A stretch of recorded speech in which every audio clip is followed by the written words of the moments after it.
Hey everyone, for this Gateway Academy tutorial, I wanted to talk about the grades feature in Google Classrooms. So let's go ahead and dive right in. Here I am once again, our sample class with our sample teacher. And if you notice up here, the fourth tab is grades. So the easiest way to explain how Google Classroom's grading software works is to compare it to that of a physical classroom.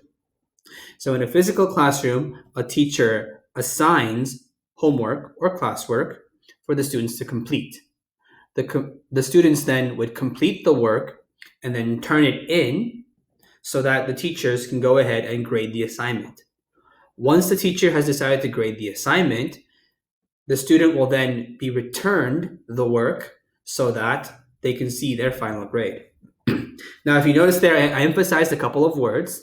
The first one being assign, the second one being turn in, and the third one being return. So those three keywords actually are going to help us understand how all of this really works. So let's go ahead and see an example of how we can do this. The first step was assign. So as we did before, under classwork, let's create a new homework and make an assignment. Once again, let's just make it a sample assignment. And for instructions, I'm just going to write directions, but of course the directions go here.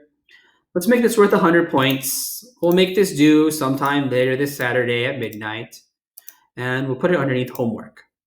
Okay. Like I mentioned, the first keyword, assign. So let's go ahead and do that. Next, let's take a look from the student's point of view.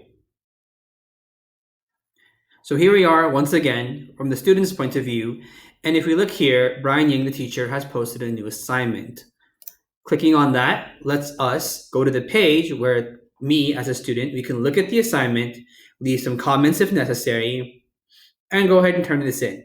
So sometimes this will be written as turn this in if there was an assignment attached, or it will say mark as done if there was nothing attached. Either way, let's go ahead and turn this in. Now that the work has been turned in, as you notice the keyword here, let's go back to a teacher's point of view. So here we are once again at the teacher's point of view. And if we look under the grades tab, we'll notice that this one student has turned it in.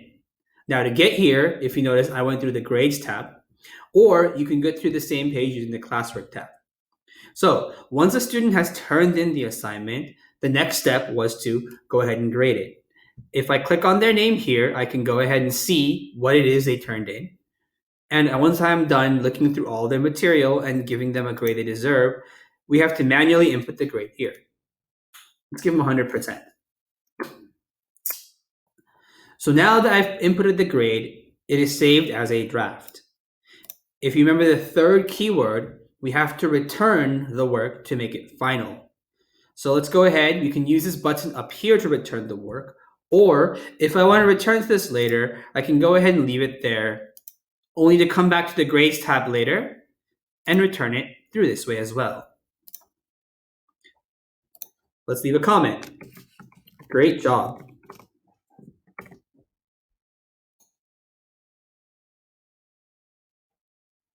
There. Now that the work has been returned, you'll notice that the draft word is gone. And going back to the student's point of view, we can see this grade as well. So here we are on the student's view of the sample assignment. And if we look up here, we have received the grade 100 of 100. And this right here has changed from turned in to graded.